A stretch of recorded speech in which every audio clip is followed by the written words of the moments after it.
I guess Bron Breakker needs to go back and study some Steiner math. We are live, man! Genuinely surprised, bro. Tommaso Ciampa, the god of war, is still the NXT World Champion. I can't say the same about the other championships that were on the line tonight. Almost an end of an era.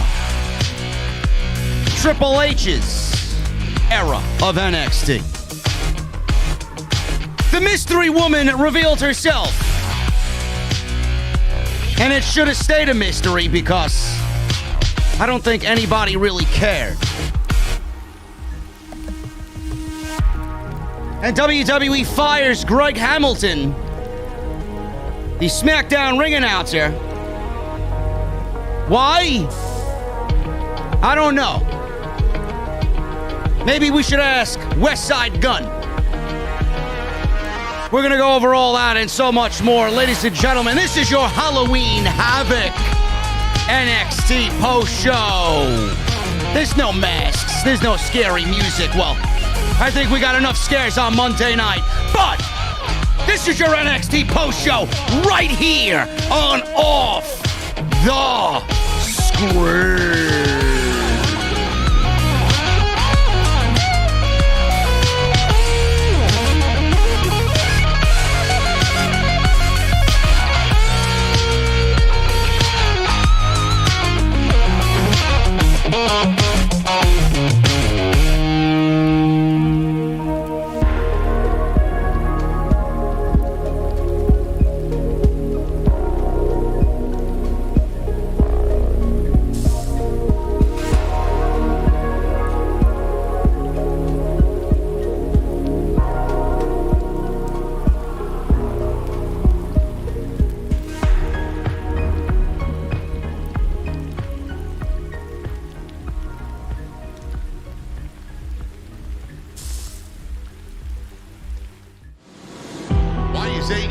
Successful? Why is Tony Khan running his promotion better than Vince McMahon and Bruce Prichard are running Monday night and Friday night? Long-term booking.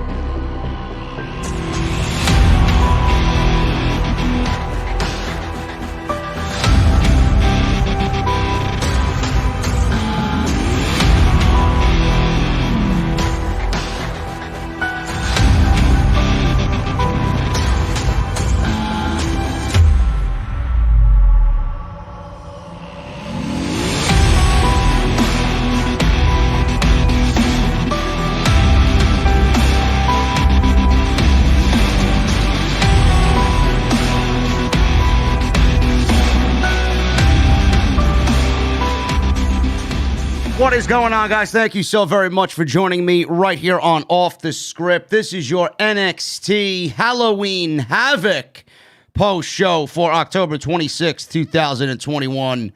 I am JD from New York, and this is Off the Script. Thank you guys so much for spending your Tuesday nights with me. Quick update, Braves are in the lead. Bottom of the fifth inning, 5-1.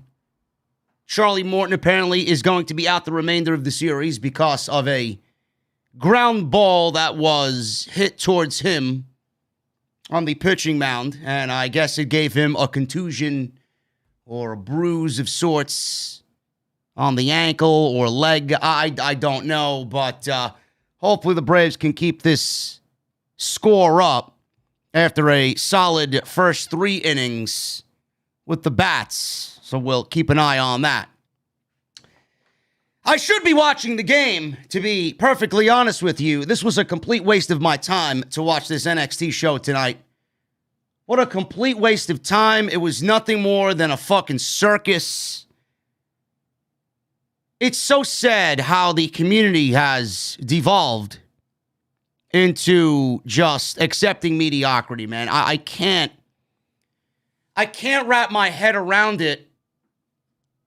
I can't understand the mentality behind this NXT. I get we need new superstars, and I get we need WWE to build for the future, and I get that they need to start thinking youthful and getting younger.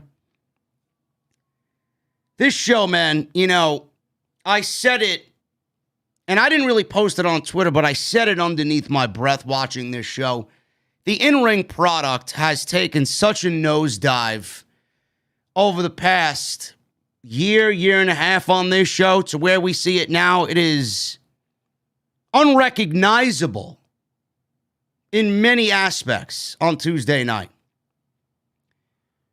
This entire show was built around a changing of the guard, a new era. Out with the old era of Triple H and in with the new era of Vince McMahon and Bruce Prichard. And you guys are wondering where Triple H is. He's still out recuperating. But what difference does it make? He has been removed from power in NXT. He is no longer in charge. So when he comes back, even if he's sitting in Gorilla, he isn't the boss anymore. He is now told what to do, when once upon a time, Triple H was the one telling everybody else around him what to do and what he wanted. That is not going to be a thing in the world of Paul Levesque anymore on Tuesday night. This was supposed to be a changing of the guard. We got at least 90% of the way there. The big match tonight was Tommaso Ciampa versus Bron Breakker for the NXT title. Everybody's incredibly high on Bron Breakker. Everybody is very excited about the future of Bron Breakker. I am one of them. I want youthful.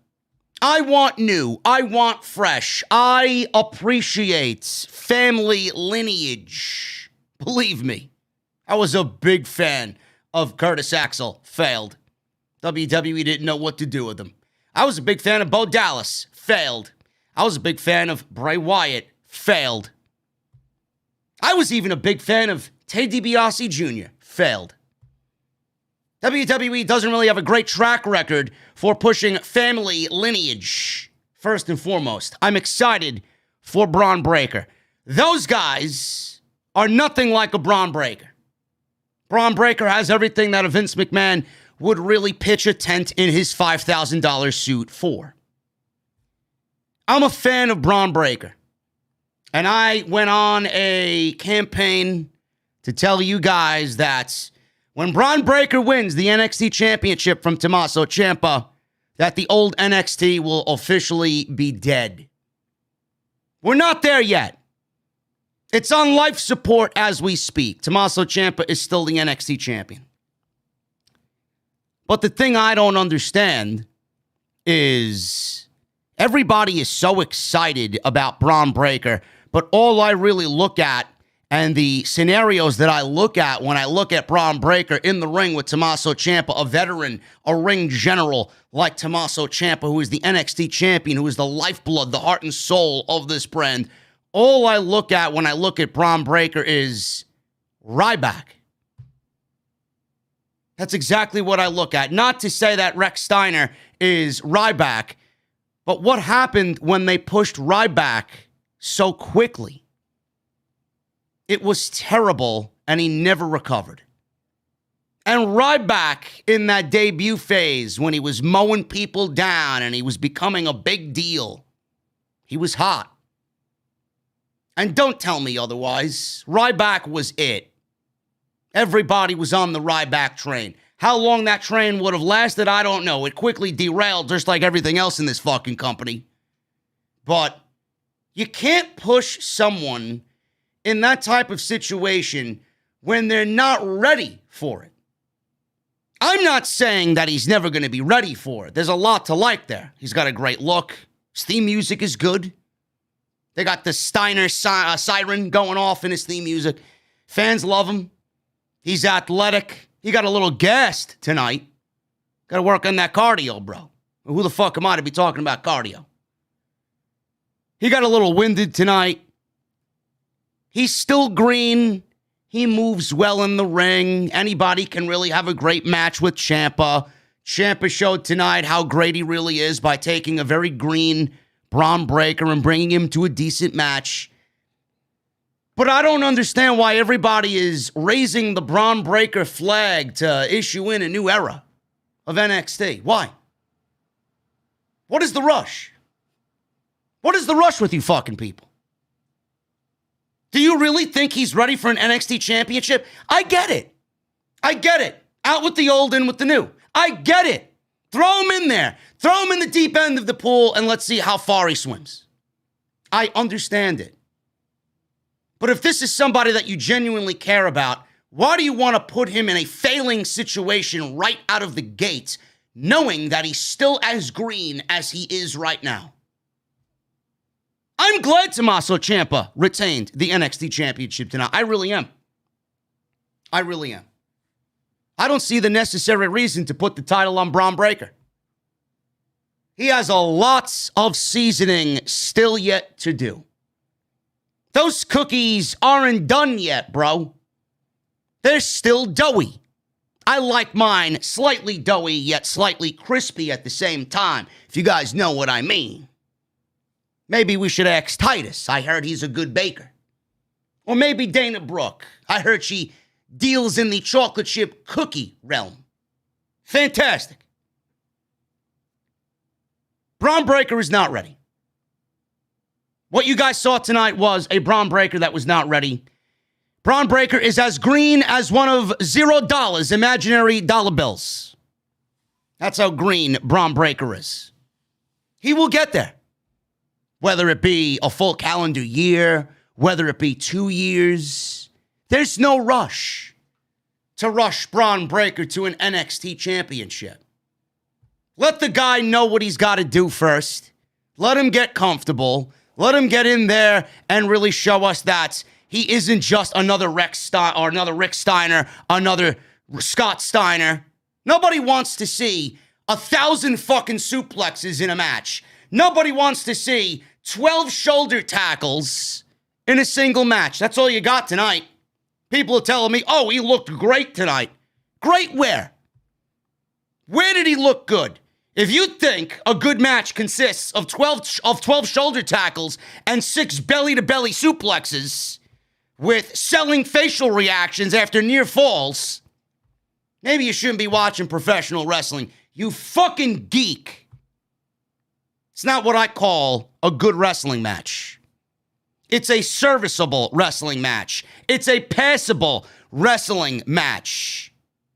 WWE is honestly trying to get by with the people that Vince McMahon and Bruce Prichard have handpicked just so that they can move on from Triple H's era. You cannot put Bron Breakker in a world title situation, have him win the world title simply because you want fresh faces and a new champion and a fucking way to erase 12 years of fucking history in NXT. Can't do it.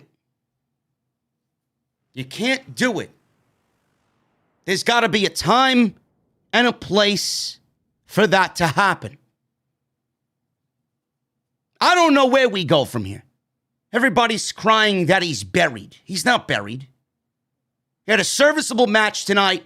He looked decent. This was his first full-fledged match, singles. He'll be fine. He lost to the heart and soul of this brand. He's not buried. But he's not ready. You guys needed a wake-up call tonight. And I was in the boat of them giving the title. Everybody thought the title was going to Bron Breakker. So you can't really nail me for being wrong. Everybody was wrong. Something must have happened late. I'm assuming there was a late change to the script. They didn't want to do it yet for whatever reason.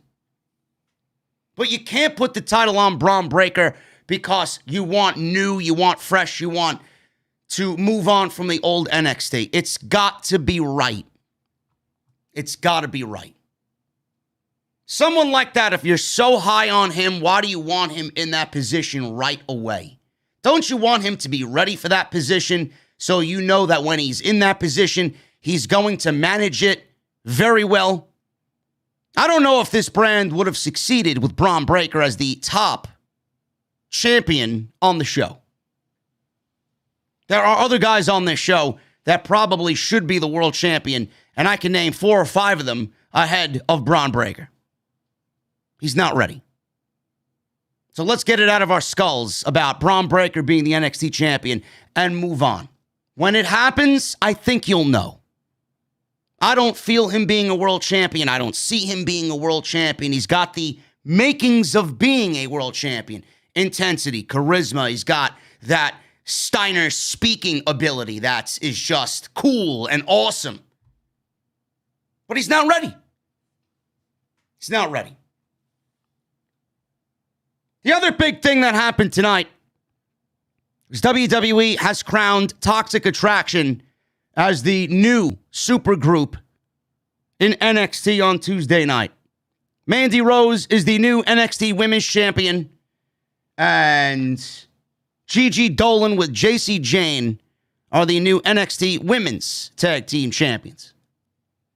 I don't really have a problem with this. I don't. I think everybody kind of expected those 3 women to be leading the charge in the women's division on Tuesday night. The only problem I have with it is everybody claiming that this ladder match was a good match. How all of these women I seen on Sean Ross Sapp's Twitter wall, and I mean no ill will to Sean Ross Sapp. Sean Ross Sapp has been very cool to me, and he's been very respected or respectful to me, and I've been respectful to him back as of late. I haven't caused any trouble because I'm an overbearing asshole at times. But there were people on his wall, and I was being sent screenshots because I had just a terrible taste in my mouth from this match. That doesn't mean the ladder match was good because you had women in this match that had 5 or more years of experience in the ring. So what? The fuck does that mean? You could be something, anything for 5 years and not be good at it. There are content creators that have been doing this for 5 years and they're fucking terrible. You could be an electrician for 5 years and not know what the fuck you're doing. You could be a cook at a decent restaurant for 5 years and still not make all of the dishes correct. You could be a bartender for 5 years and still don't know how to make a proper old-fashioned. Doesn't matter what the fuck you're doing for 5 years, because you're doing it for 5 years doesn't mean that you're going to be good at it. Throwing these 6 women, one of which was Io Shirai, the other one Zoe Stark, those were the only women in this match that I was actually comfortable with in this match. 6 women in this match, minus those 2, equaled a complete train wreck disaster. What a fucking shit show that ladder match was. The end result is the end result. I think we could have gotten the end result, the same end result, without putting these 6 women in harm's way in a ladder match. I don't even know why half of these fucking women were in this match. Indi, Hartwell, and Persia, Pirotta. Where the fuck did they come from? Zoe Stark and Io Shirai, they're obviously the champions.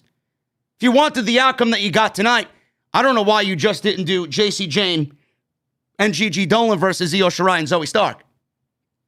The other 2 women, they could have easily built themselves up and go get some wins underneath their belt so that they can come back later at some point in the future and claim, hey, we won matches. Where's our title shot? What a complete disaster.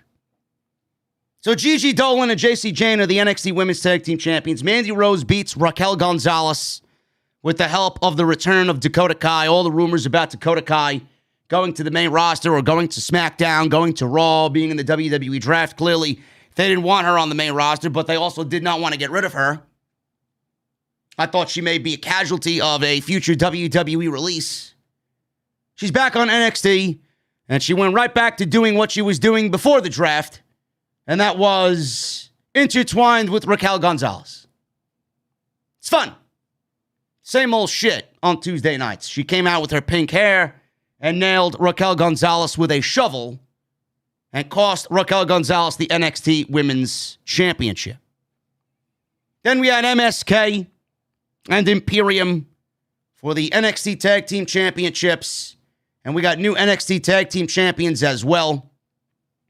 Imperium finally have gotten what they deserved. Maybe the best tag team in all of WWE right now is Marcel Bartel and Fabian Eichner. One of the sole reasons why I even still watch this steaming pile of garbage on Tuesday nights. Imperium, MSK is awesome. Tony D'Angelo. We need more Tony D on this show. Ciampa, LA Knight. I'm a big fan of Odyssey Jones. Carmelo Hayes is But we got Imperium beating MSK for the Tag Team Championships. Spin the wheel, make the deal has given us these title changes tonight. And all of these title matches had title changes to go along with the spin the wheel, make the deal gimmick.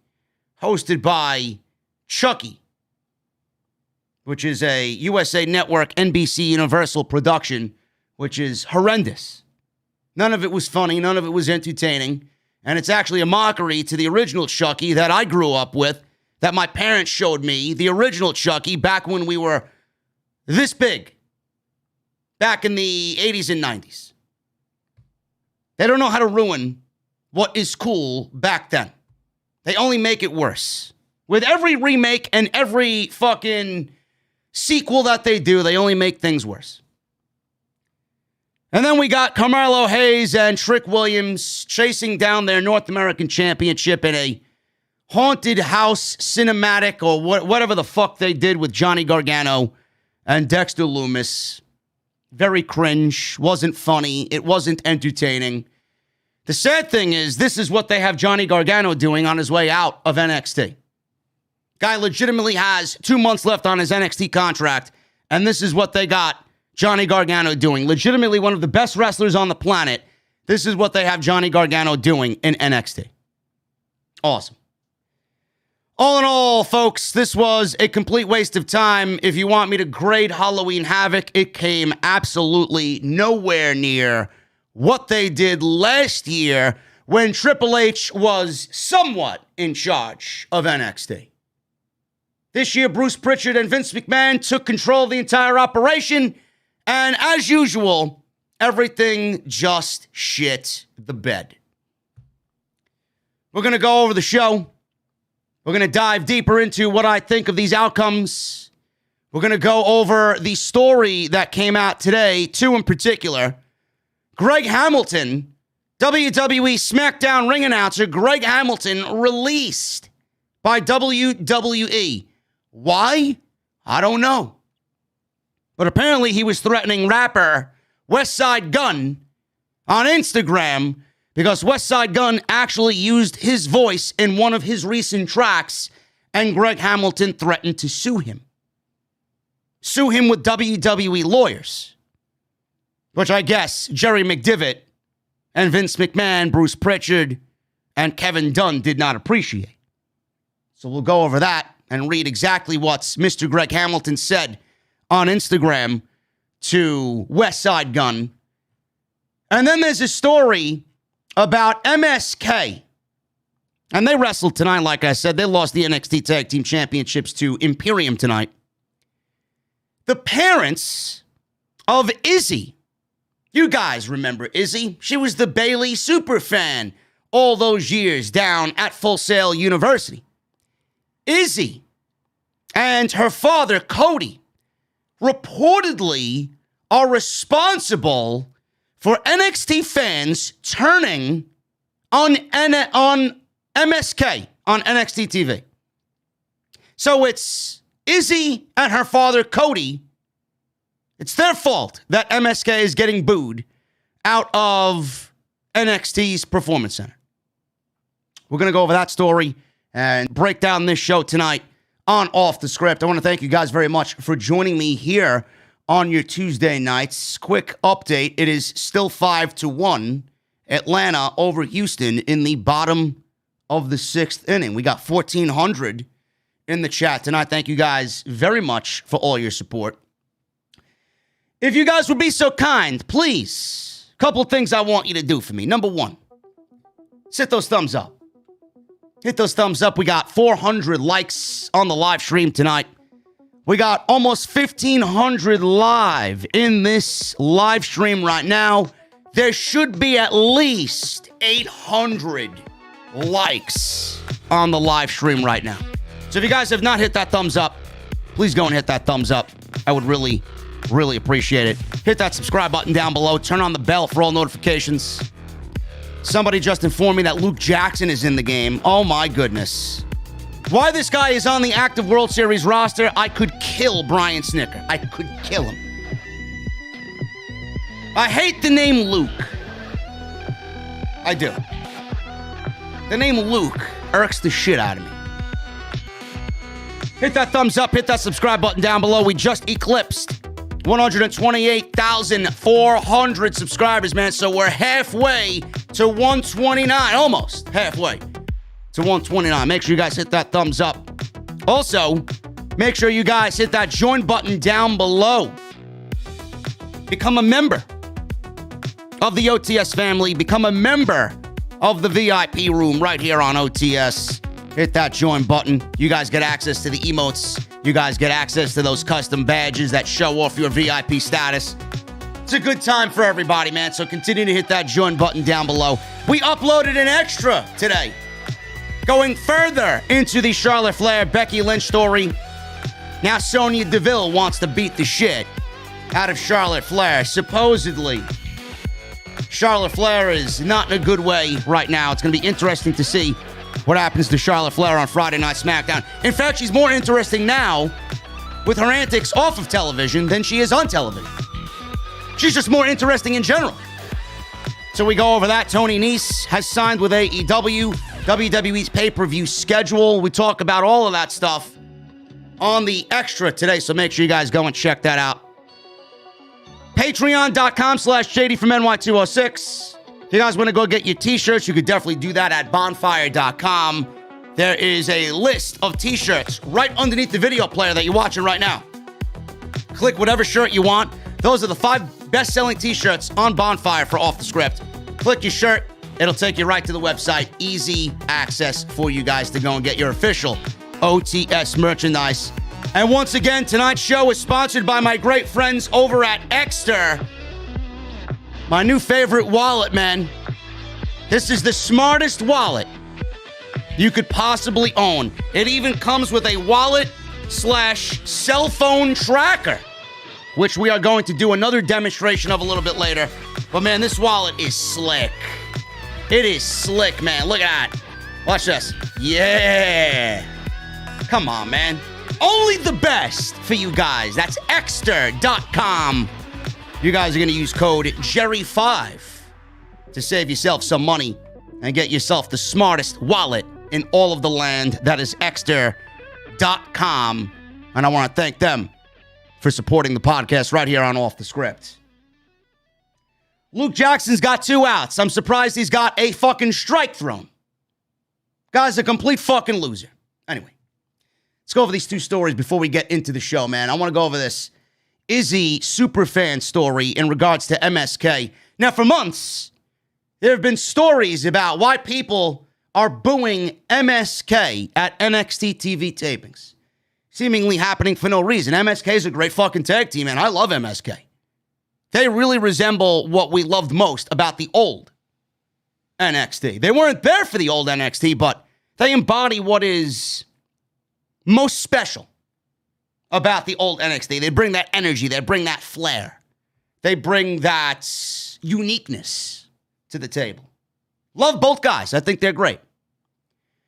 Now, despite being one of the best tag teams probably in all the WWE, MSK, there is a vocal group of fans that have attempted to sabotage MSK every time they make a TV appearance. Now, this is coming from Reddit. You can't really trust Reddit because the people on Reddit, they're a bunch of fucking neckbeard virgins that don't know any better. They haven't seen the light of day. They may be vampires for all I know. They haven't seen a fucking pair of tits in real life. They haven't touched a vagina. They haven't inserted penis into vagina. They haven't seen the light of day. They don't know what the feel of grass feels like. They don't know what the warmth of the sun feels like. They don't. They don't. They probably don't shower. They don't use Dr. Squatch. They don't brush their teeth. They probably have pizza crumbs and pizza boxes, an empty bag of Doritos with Call of Duty codes on the empty bag underneath their bed. Their fucking Xbox and PlayStation controllers probably have fucking semen stains on it. Reddit is a complete cesspool. Reddit is a complete cesspool, so please take it with a grain of salt if you're reading anything from Reddit. I know I'm hated on Reddit. Reddit could suck my dick for all I care. They don't know jack shit. Reddit sucks. Squared circle on Reddit sucks. That's why I'm here making the big bucks on YouTube in front of big audiences, the biggest audiences in the IWC. Yet you guys are typing away in the wee hours of the morning with a fucking box of tissues and a bottle of lube next to you, looking at fucking Mandy Road nudes. Or semi-nudes via some weird Twitter account on social media. I know you. I know you. Anyway. The reason I say this is because I hate Reddit. I really do. Now, according to these geeks on Reddit, superfan Izzy and her parents, Cody and Jenny, have been leading the booze and sabotaging MSK. Now, for those of you that are unaware, Izzy first started appearing at ringside at NXT shows several years ago as a Bayley superfan. Everybody knew who Izzy was. I got a couple of versions of this story, says Dave Meltzer, but the version going around is basically correct. I think the short version of it, rather than go into big detail of people who are there, including the parents of Izzy, who are mad because in 2018, Zachary Wentz, before he was Nash Carter, when he was an independent wrestler, and others, including Lance Storm and Chelsea Green, made comments that were negative about Izzy taking a choke slam at an independent wrestling show when she was 13 years old. So Carter shows up at NXT and her parents start the crowd to go against him, and they have a lot of friends and everyone knows everyone. There's like 200 people there and they're pretty much all invited. It's the same people every week.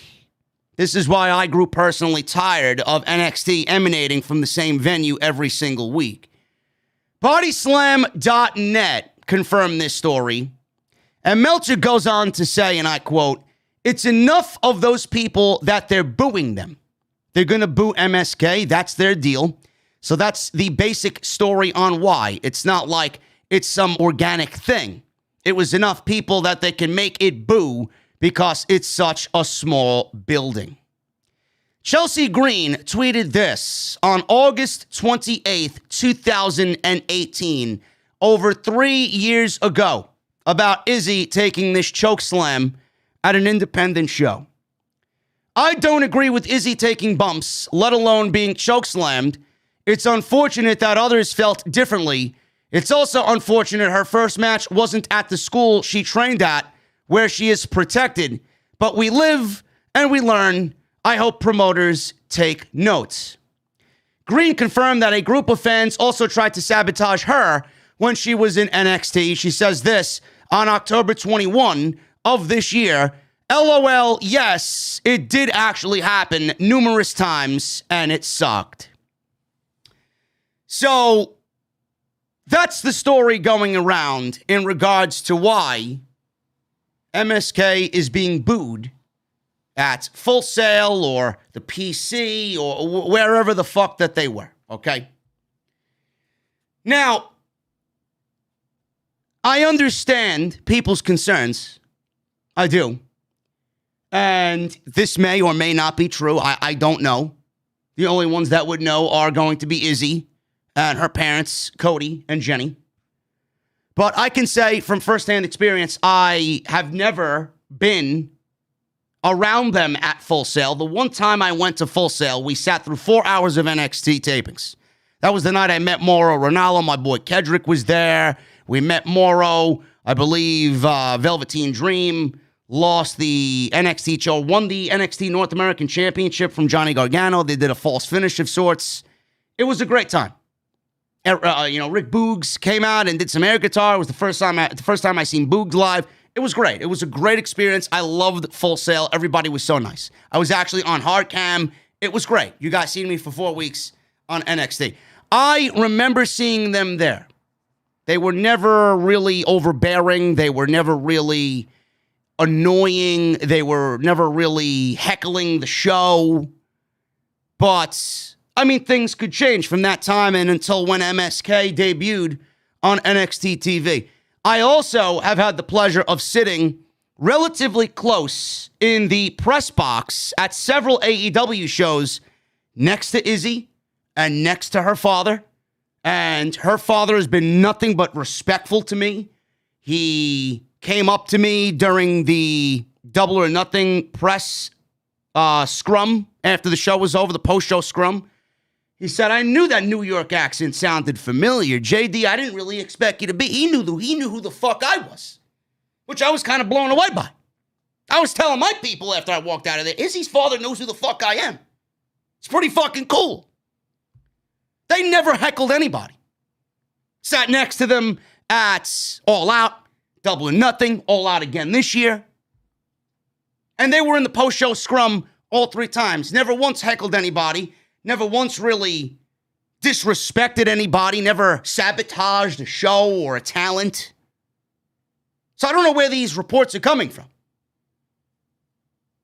I don't really understand the need to throw shade and hate at Izzy, who is probably the most innocent of fucking people, minds her own business, stays out of everybody's way, does what she does, and the most important thing is she loves professional wrestling. And she has fucking parents that are supporting her in her goals and in her dreams of not only being in this business, but being heavily involved in the business. I don't see what's so wrong there. Why is there so much dislike for what they're doing, supposedly, to MSK? Maybe they took great offense to other people telling them how the fuck to parent their daughter. Ever think about that one? Why don't you let them handle what Izzy and what's best for Izzy? Everybody wants to be a fucking armchair booker, they say, right? That's why they got such a problem with me. Oh, he's an armchair booker. You don't know jack shit. Motherfucker, I'm smarter than most of the people in this community. Go fuck yourself. Why don't you leave the parenting to Izzy's parents? Oh my God, she took a choke slam. Oh my goodness. If it was so dangerous and whatnot, don't you think her father would have stepped in and said, listen, honey, I don't think this is right. There'll be a time and a place for that. Let's get some more training under our belts. Maybe it started off as a rib and people took it to be serious. I don't fucking know. Nobody knows but Izzy's parents and Izzy. And I doubt you'd see them at these NXT shows anymore regarding MSK anyway, because they know that the show sucks. I doubt that they even go to the shows anymore. So at the end of the day, who cares? Who cares? They're moving on to bigger and better things. Meanwhile, NXT has devolved into one of the worst programs on weekly television. Now, but please continue to tell me how Izzy is such a cancer to the IWC because they got MSK booed. We know MSK is a great tag team, but I think we should keep the parenting to Cody and Jenny, Izzy's father. What a stupid fucking story. The other story is Greg Hamilton. He's been fired by WWE. I don't know why. I don't know why exactly he was fired, but apparently Greg Hamilton is done. WWE released ring announcer Greg Hamilton, real name Greg Hudson, PW Insider reports. Greg Hamilton has been with the company since 2015 and started as a ring announcer on NXT before being brought to the main roster in 2016. Hamilton was in the news earlier this week after he claimed that rapper Westside Gunn took a sample of his voice for a song. Hamilton claimed that WWE lawyers would be suing Gunn on his behalf. There is no word on why he was released, but one has to assume that WWE might not be too thrilled with Hamilton saying that WWE would sue him on his behalf, as the company typically does not get involved in issues related to their talent. This is not the first time that Greg Hamilton has had a big mouth. He actually opened up his mouth against Lio Rush. Rush announced his retirement from pro wrestling several months ago. Retirement, which we all knew really wasn't a retirement. And he noted upon his retirement that he would be finishing up his commitments with New Japan Pro Wrestling. Hamilton initially tweeted out the following before deleting his tweet. You tell me, in regards to Mr. Lio Rush.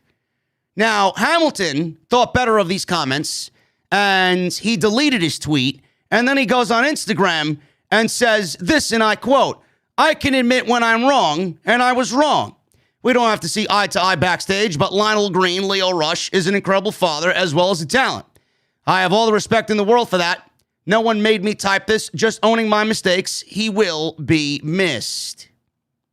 So he got into a little verbal altercation or had a little indifference towards Lio Rush, and he goes on social media and spews his mouth. And now he opened up his mouth against Westside Gunn, who's got a lot of connections and a lot of people in the wrestling business on his side. He's been seen at AEW shows. He's been involved with House of Glory. Cool guy from what I know. I know Brian XL and Amazing Red have worked with him. There's a lot of people on the House of Glory roster that are fond of Westside Gunn. But Greg Hamilton apparently had a fucking problem with Westside Gunn using his voice in a song. I don't know why this is an issue. Greg Hamilton got himself fired. And if that is the case, and he did go about saying WWE lawyers would get involved on his behalf, then Greg Hamilton has nobody to blame but himself for being fired. I don't understand that. I really don't. I'm trying to look at it from an outsider's perspective looking in.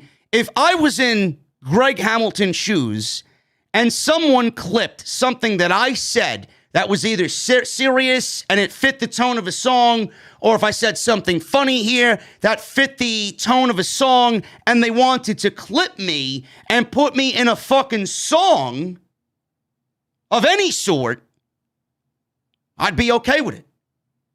I'm not going to go out there and say, I'm going to sue you. You're using my voice. I'm going to sue you.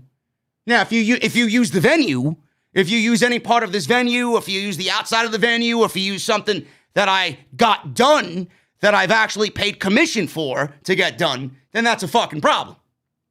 Then that's a problem. But if you want to clip my voice, I have no problem with you clipping my voice and me being in your song. Greg Hamilton should be fucking lucky that Westside Gunn or somebody like Westside Gunn knows who the fuck he is and thought well enough of him to use his fucking voice.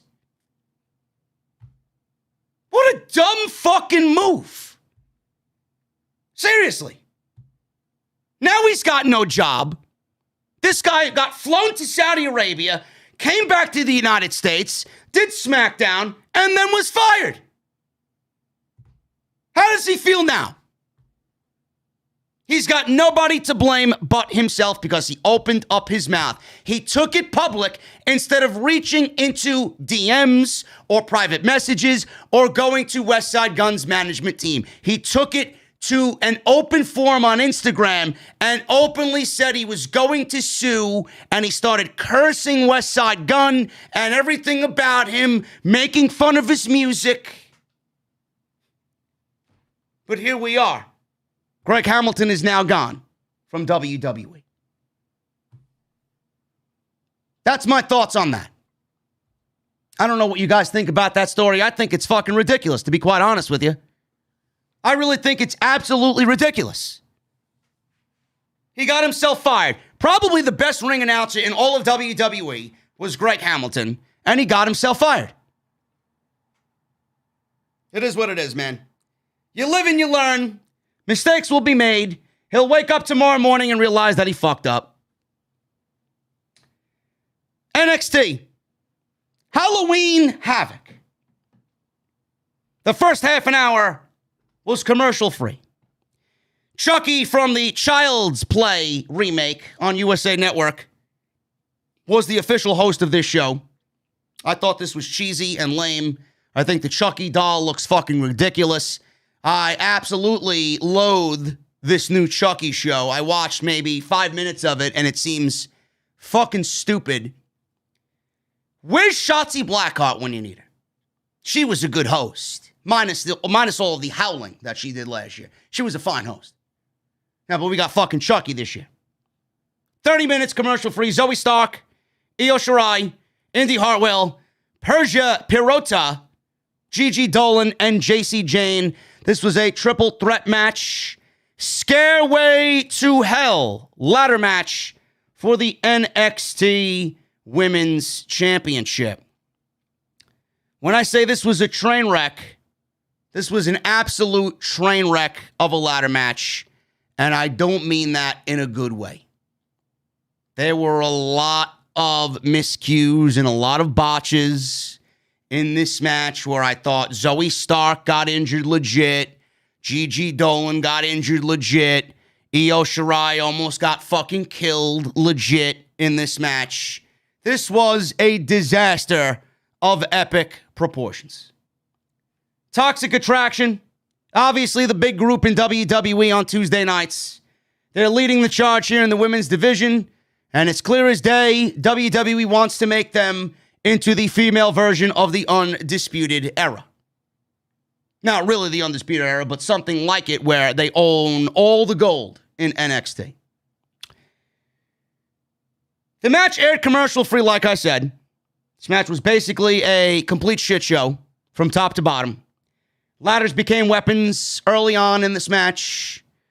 Fairly decent in the beginning. Everybody took their time. Everybody was safe. And then it broke down into a fucking circus. Nothing was too crazy up until Io Shirai. Everybody sprung into a ladder. High spots. Stark did a dive off the ladder. With the ladder coming down, she tried to do her best Ricochet impersonation, and she almost failed at doing so. I legitimately thought she came up with a torn ACL or an MCL or a bum ankle. I thought she was hurt. Apparently, she's a good seller. So she dove off the top rope and took everybody out on the outside. Shirai got several high spots in this thing. And Pirotta, no business being in a ladder match.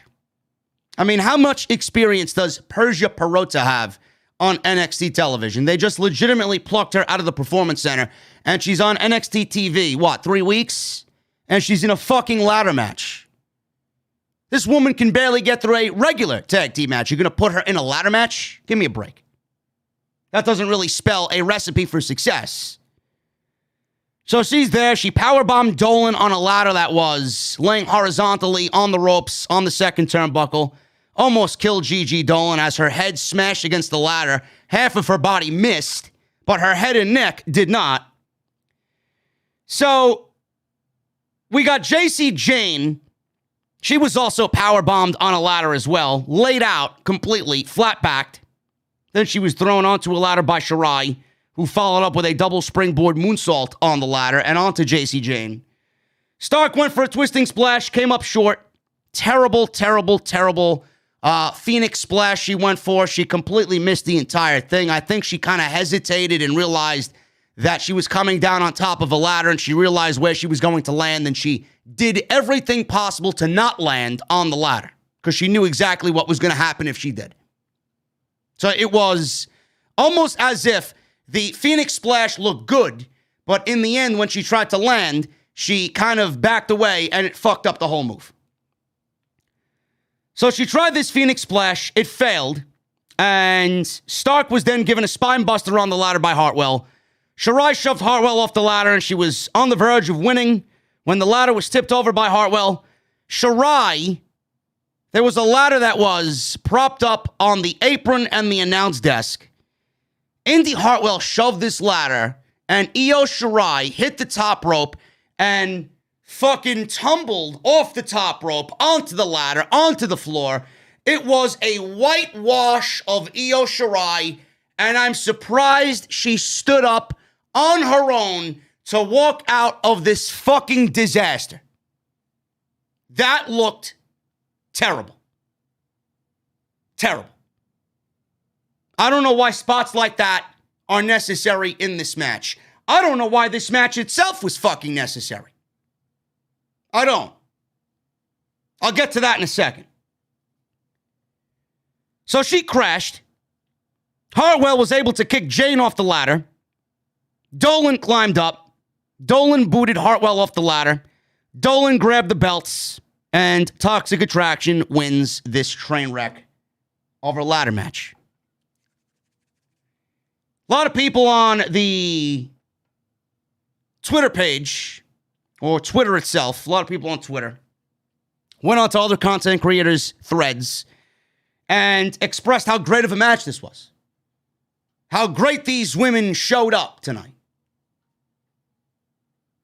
The women that were in this match tried their very best. Great. They tried their very best. If everybody gets a participation award, or if that's what you want to do, then by all means, hand out participation awards, man. Thanks for coming. You get an award just for showing up. You may be a fucking loser, but thank you for showing up. Then you got Sap, who does a great job. Don't get me wrong. Everybody that's in this match has been a wrestler for 5 years, he says. Everybody in this match has been a pro wrestler for 5 or plus years. I've went to bars where bartenders have been there for 10 years and they still can't correctly pour me a perfect glass of Guinness. I've drank enough Guinness in my life to know how to pour a fucking glass of Guinness, and I don't even know one iota of what it takes to be a bartender. I know how to make an old-fashioned. I know how to make a Manhattan. I know how to make all the drinks that I usually go to the bar and order. Some people can't even pour a proper beer correctly. Meanwhile, the excuse is, oh, they've been wrestling for 5 years. What are you talking about as far as inexperience goes? So because you've been wrestling for 5 years means that you should be put in a ladder match of this magnitude to go out there and fucking kill themselves, right? Just like B-Fab should be on television in a singles match against other women in the women division when she's got an embryo's resume of professional wrestling on her background. Yes, please continue to tell me how B-Fab needs to be on TV in a ring. She wrestled, what's her name? Carmen Electra over there. Terrible. They almost killed themselves in that match that they had a month ago. If WWE was so sought after this outcome of Toxic Attraction winning the tag team championships, all you had to do was show me that Gigi Dolin and Jacey Jane could get it done in a tag team match. It didn't have to be a ladder match. The only reason why WWE did a ladder match is because they're so desperate to show everybody watching that they have a tag team division that resembles some sort of tag team division. Meanwhile, Indi Hartwell, and I don't know who the fuck Persia Pirotta is. Who is she? I'd love to know who the fuck she is before I start investing my time into some new makeshift tag team. Who is she? Where did she come from? What is her relation with Indi Hartwell outside of being best friends and Australian? Because that's the only reason why they're teamed together. It's because they're Australian, mate. They didn't even belong in this match. What the fuck did they even do to get a tag team title opportunity?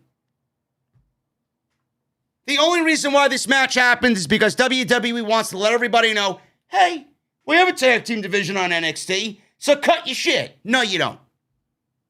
You may have one, but 3 teams don't resemble a division.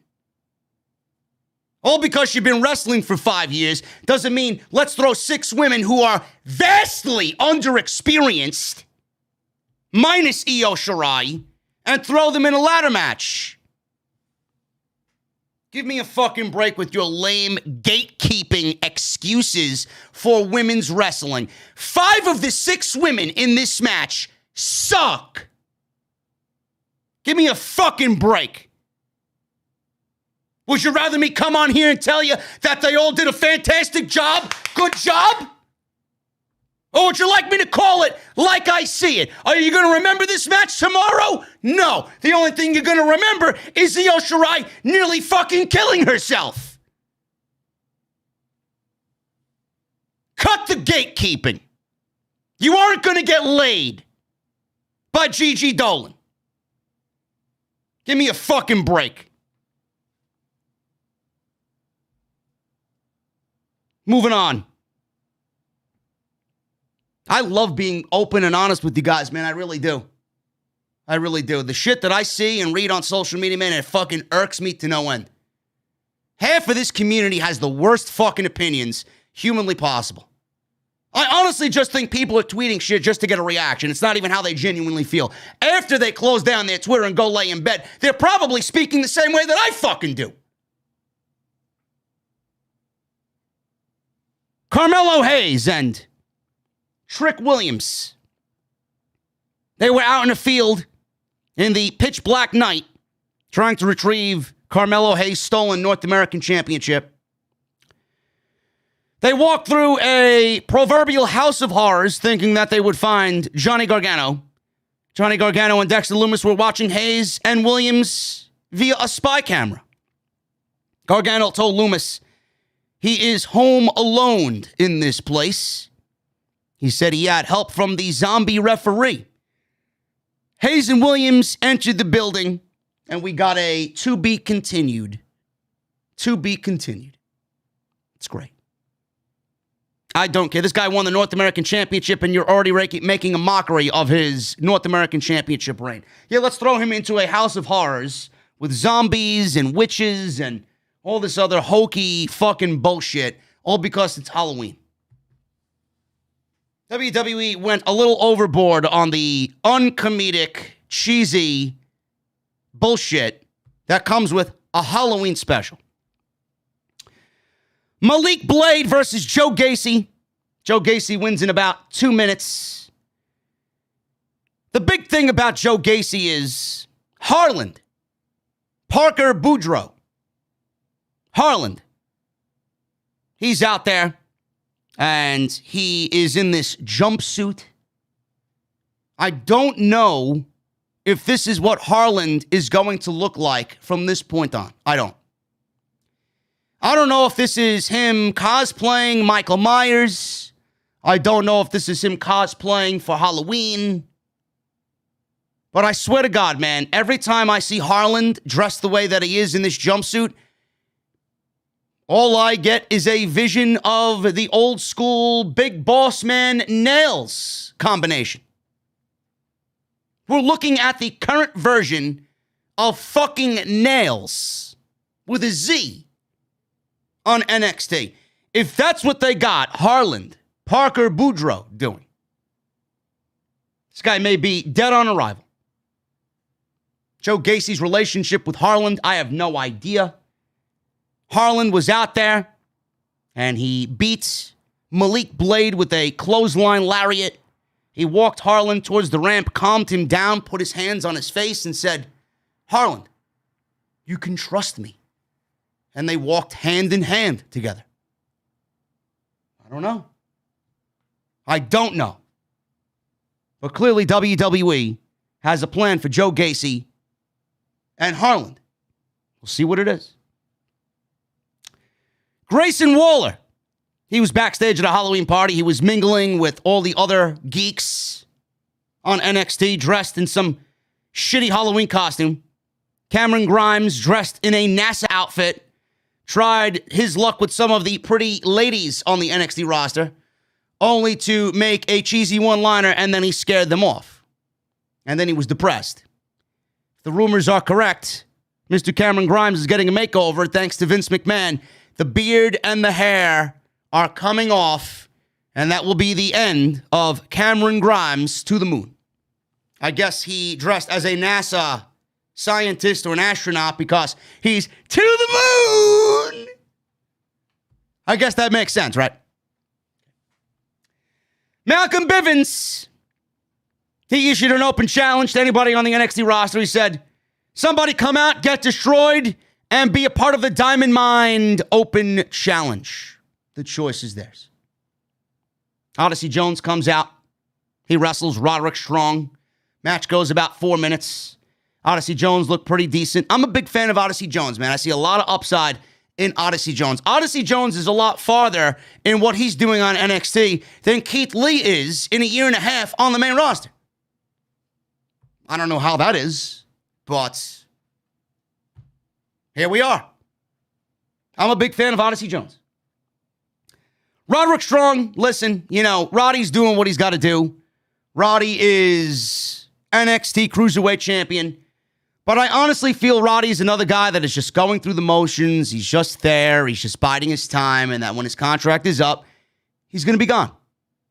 Whether he goes to Japan or he goes back to Ring of Honor or if he does some light work in AEW, I don't know.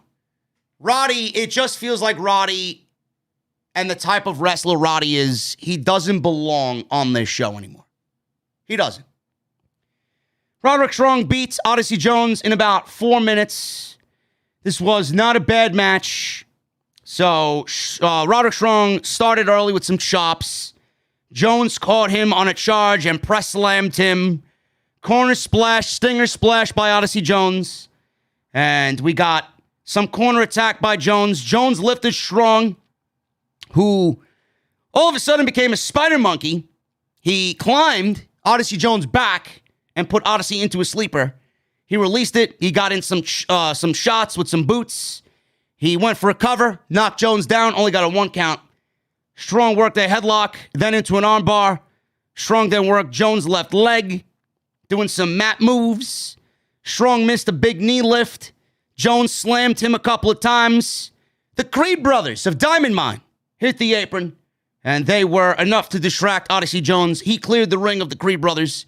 And then Roddy hit a beautiful flash knee, knocked Odyssey Jones out, went for the cover. 1, 2, 3.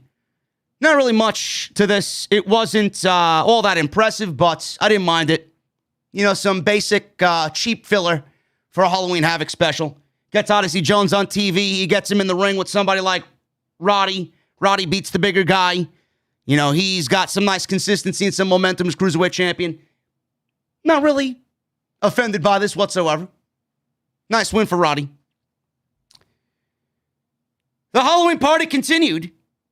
Lash Legend, the terrible Lash Legend, and Tony D'Angelo were chatting back and forth. Maybe we'll get some Tony D on lashing out, even though I would kind of advise him not to, because Tony D is above lashing out.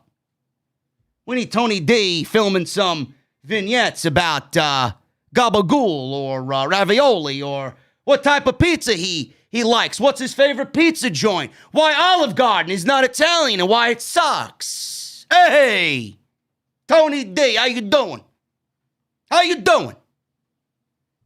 Gotta get more Tony D on the show, man.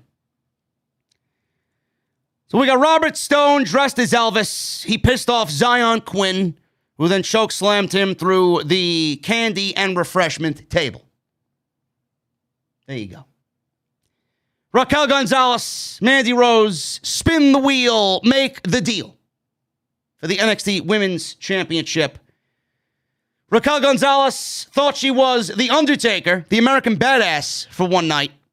She came out on a motorcycle, and she parked it on the ramp. Mandy Rose came out looking like she was an extra on a Bret Michaels music video. This wasn't bad. This wasn't bad. It got a street fight stipulation, a trick or street fight for the NXT Women's Championship, which obviously played into the factor of Mandy Rose beating Raquel Gonzalez, because I don't think under normal circumstances Raquel Gonzalez would have lost to Mandy Rose in a regular one-on-one standard title match. Olive Garden is Italian. I don't understand what JD is talking about. Rage. Rage, please. It's bad enough You told me Monday Night Raw is an excellent show. Olive Garden is not Italian. Olive Garden is a chain of restaurants like an Applebee's that deals in Italian. Some of it is freshly made. Some of it is not. Some of it is freshly prepared. Some of it comes frozen and heated back up and served to you while you're sitting at the dinner table eating your hot breadsticks and salad, unlimited. Maybe with a glass of wine, maybe with a lemonade, maybe with a nice alcoholic beverage. Maybe. You want real Italian food, you go to Chef Vola's in Atlantic City. You want real Italian food, you go to Michael's in Brooklyn. Don't give me this Olive Garden is fucking Italian bullshit, okay? Fuck Olive Garden. That is my message for all this evening. I will eat at Olive Garden. If I am forced to eat at Olive Garden, I would. I would. I have eaten at Olive Garden before, and I've quite enjoyed myself. But it's not real Italian food. It's not made by real Italians. It's not. Give me a break. You guys need a fucking history and where to get Italian food, you just come talk to me, man.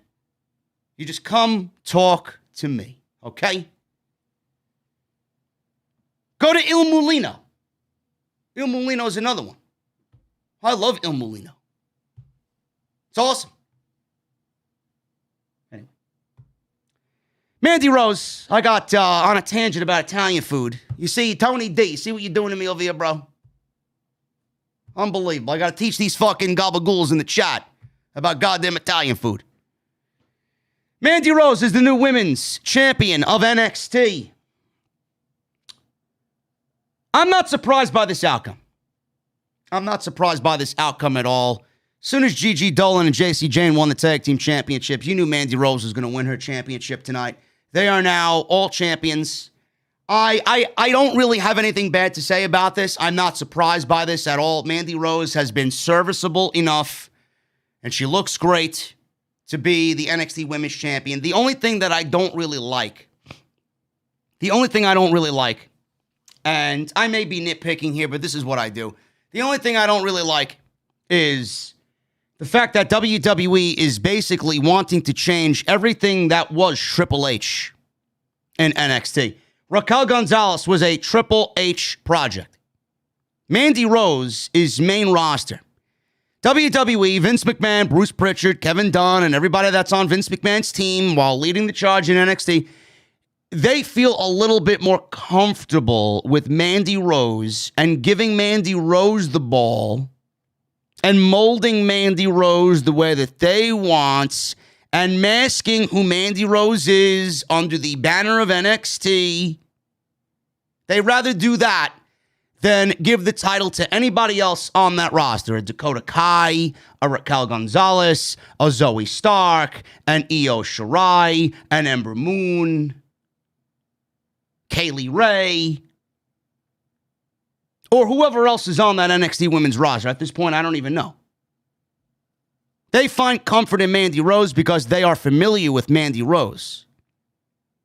The thing I don't like about this is WWE is so adamant about changing the NXT brand that they make these creative decisions simply because they want to erase everything that Triple H has done prior to this.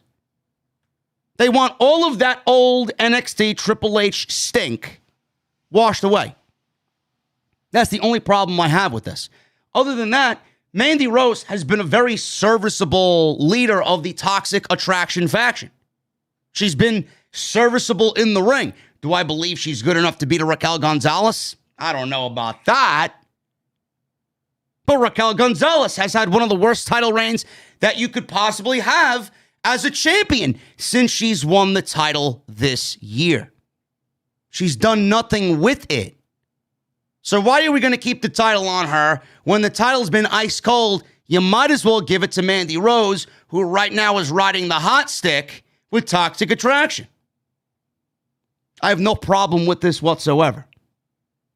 Very early on, there was a kendo stick match up here, came into play. They brawled around ringside with the kendo stick. We go to commercial break, brawling at ringside through commercial break. Rose trapped Raquel Gonzalez in a computer chair, one of the announcers' chairs, and buckled her in with the kendo stick. Rose kicked over the chair. Raquel falls over. More kendo stick shots from Mandy Rose. She went on a kendo stick spree. Gonzalez recovered. Rose was going underneath the ring. She came up wearing a hockey mask like Jason Voorhees of Friday the 13th fame, or Casey Jones from Teenage Mutant Ninja Turtles, which I like better.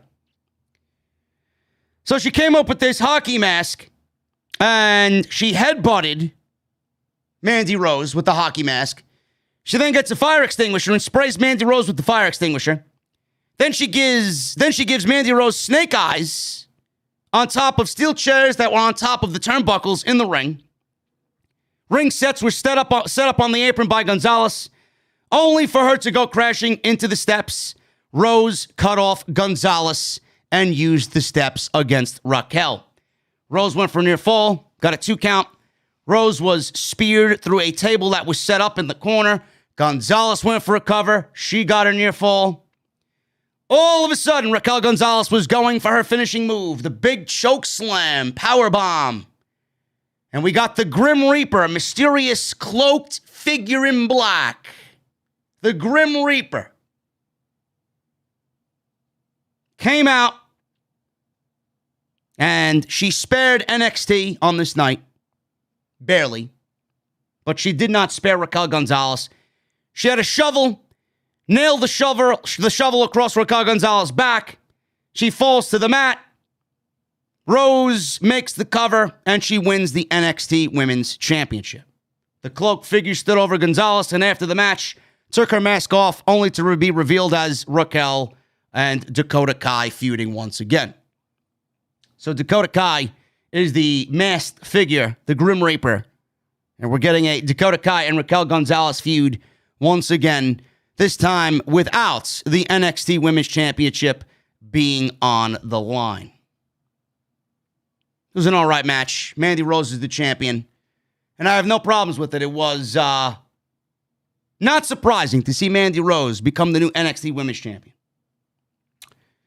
Carmelo Hayes and Trick Williams entered this haunted house.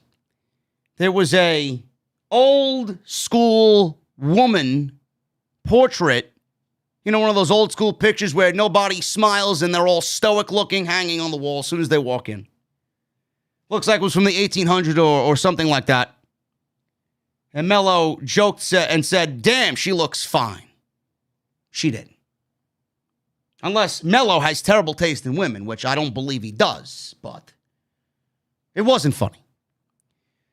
So they were snuck up behind by 2 people trying to scare them in this haunted house. And then we got this host who looked like a ghost, sent them into a parlor deeper into the haunted house.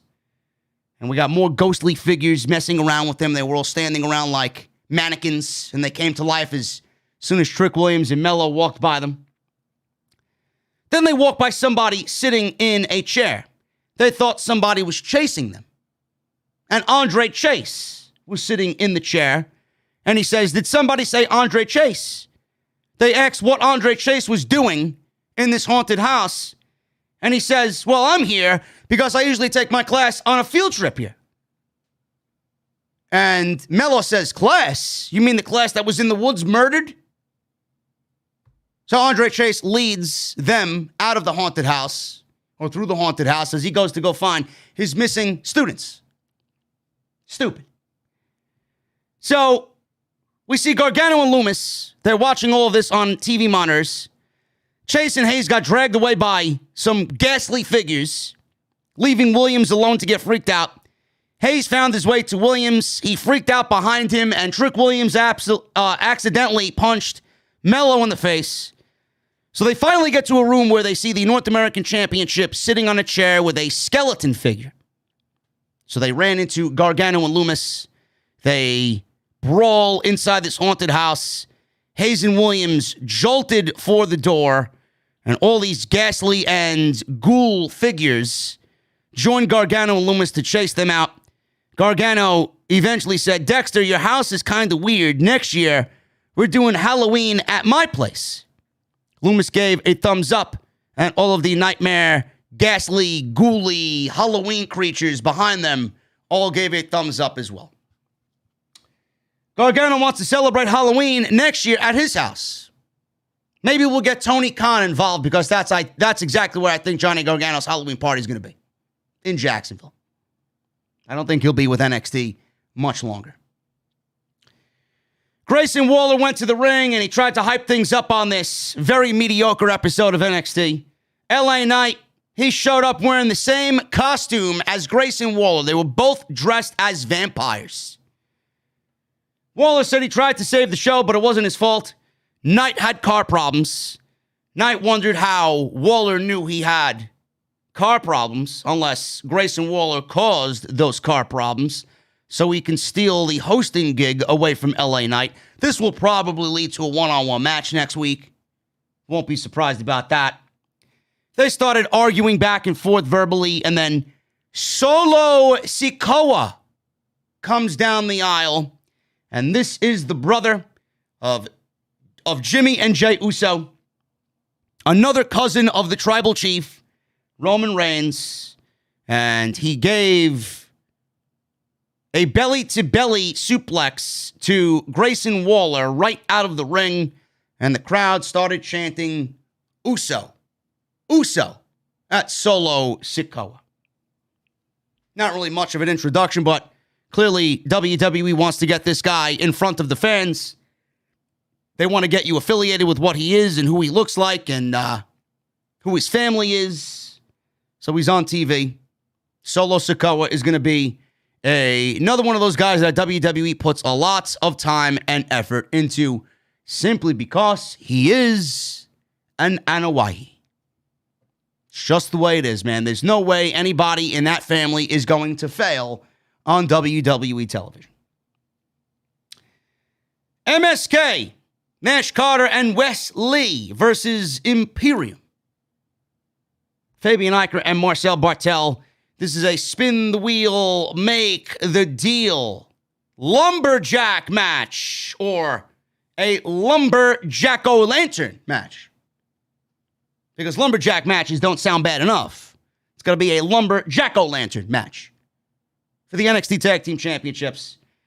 This match was virtually unwatchable because it's nothing but campy, cheesy, fucking costumes everywhere, taking away from the goddamn tag team title match that's supposed to be a great match between two fantastic teams.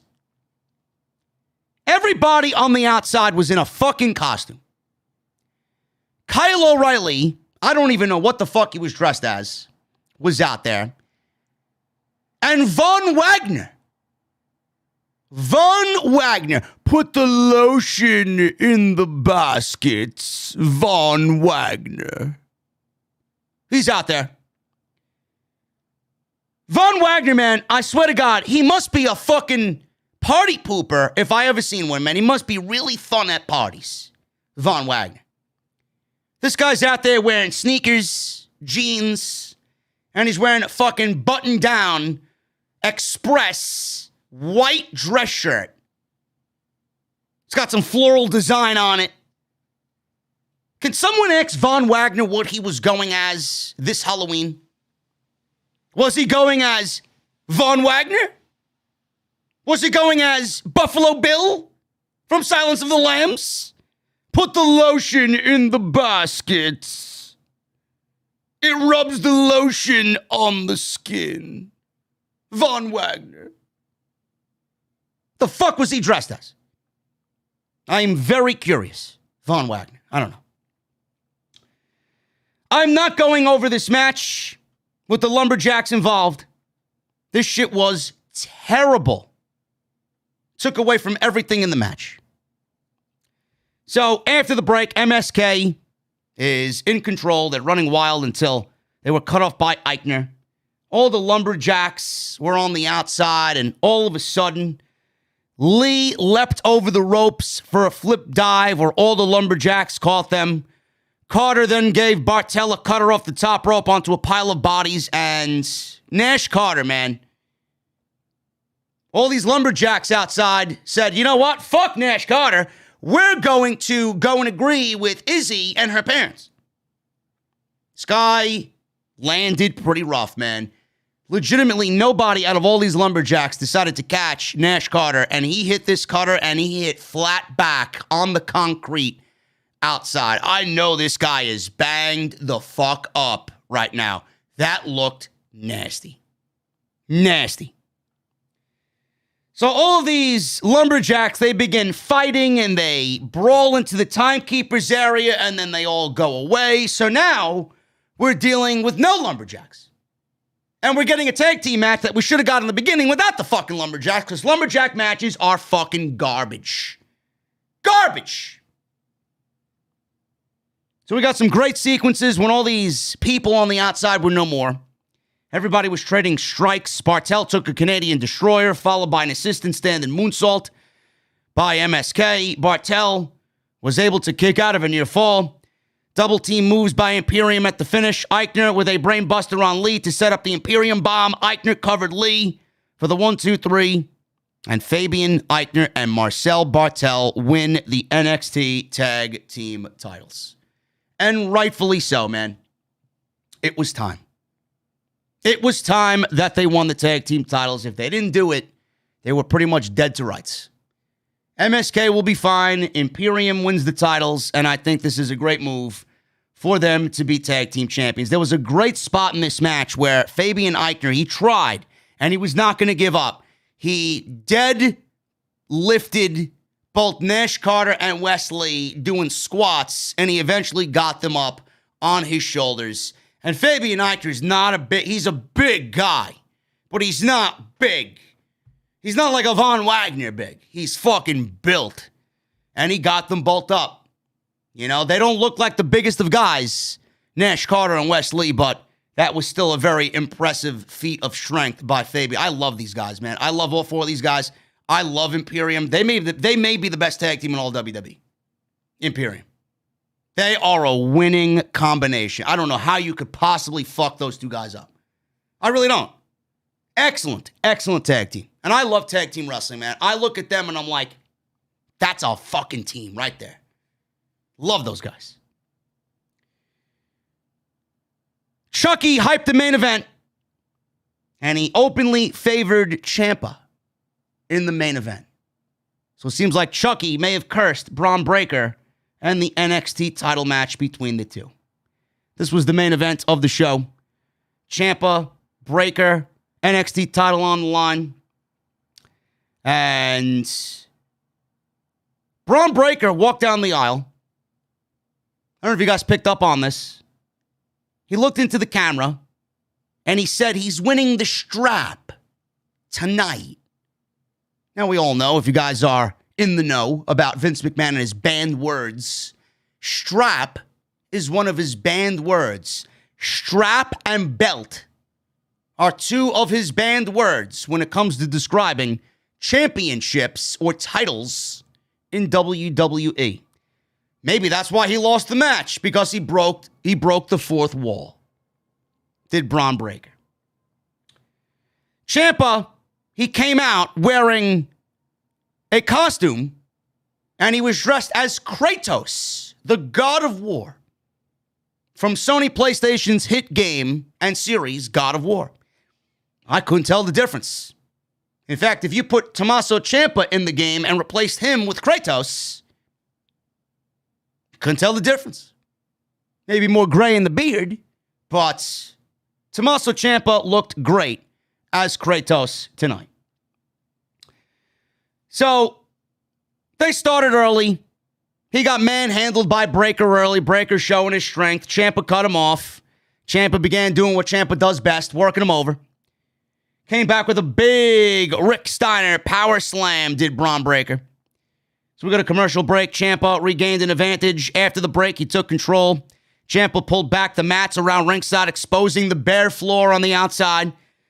Rex Steiner, Bron Breakker, whatever the fuck you want to call him, he went for a suplex on Tommaso Ciampa. Ciampa held onto the ring apron skirt. You knew he wasn't going to be suplexed on the concrete, so Ciampa said, you know what? Fuck you, Mr. Breakker, DDT on the exposed concrete. Ciampa went for a suplex on Breakker on the floor. Breakker blocked it. He suplexed Ciampa on the floor instead. Breakker was in control. Ciampa again cut him off, made a comeback. So Breakker switched gears again, came back with a big flurry of power moves, shoulder tackles, power slams, overhead tosses.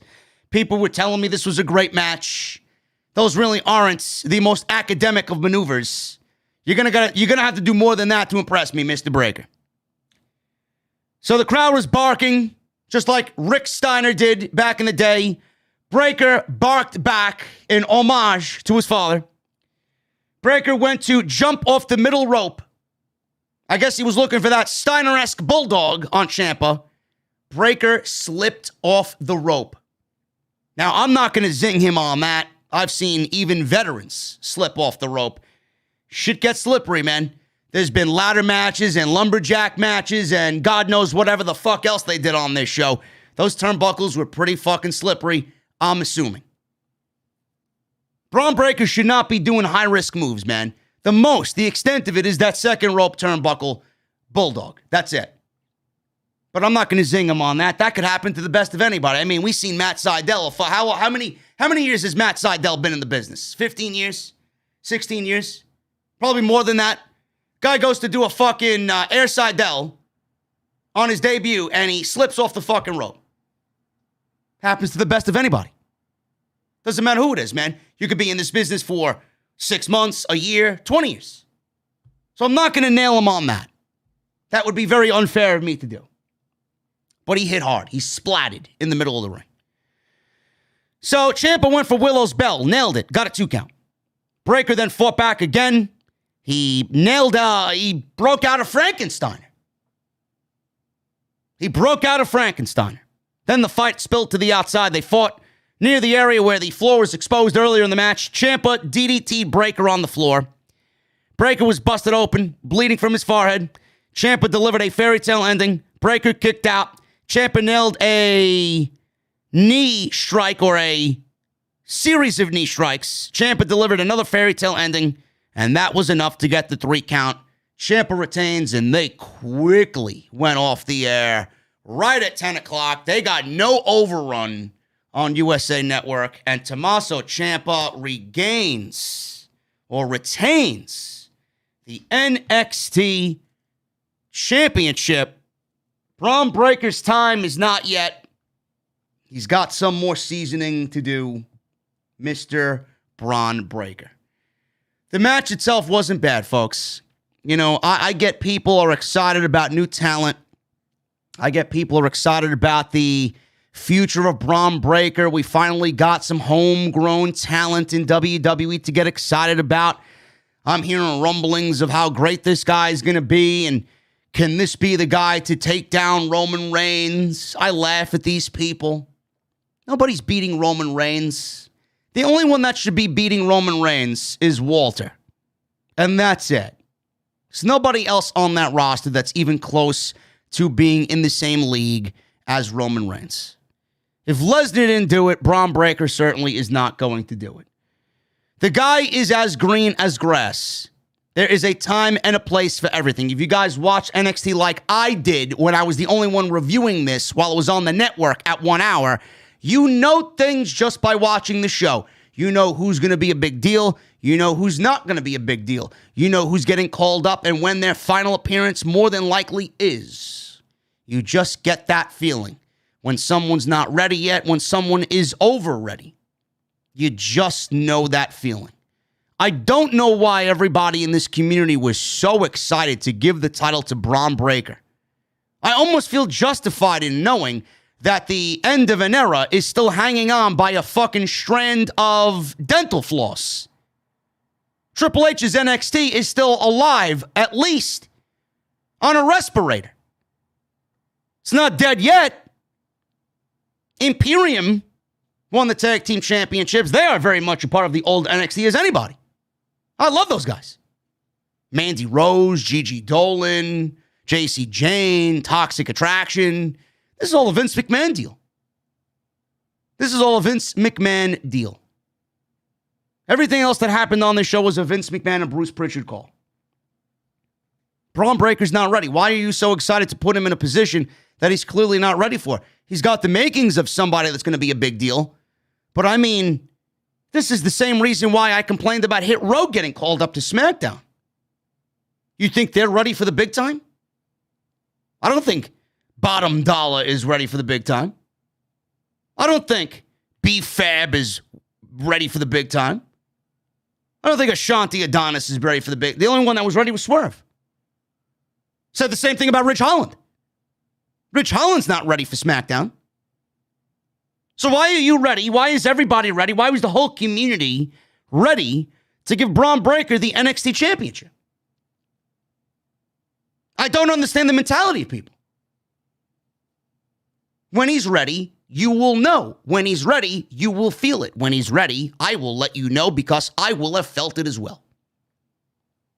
You can't put him in a position that he's not ready for and expect him to succeed. You want him to be ready for the position, and then they give him the championship, and you see him continue to grow from how great he was before he won the championship. I don't get it. You don't get to be valedictorian by being a fucking slacker 2.0 GPA. You don't get to be the fucking MVP of your class by fucking sleeping your way through half the fucking year. You got to put the work in. You can't give somebody the championship when he's clearly not ready and he hasn't put enough work into what he does. He needs more growth. He needs better footing. He needs more back and forth selling.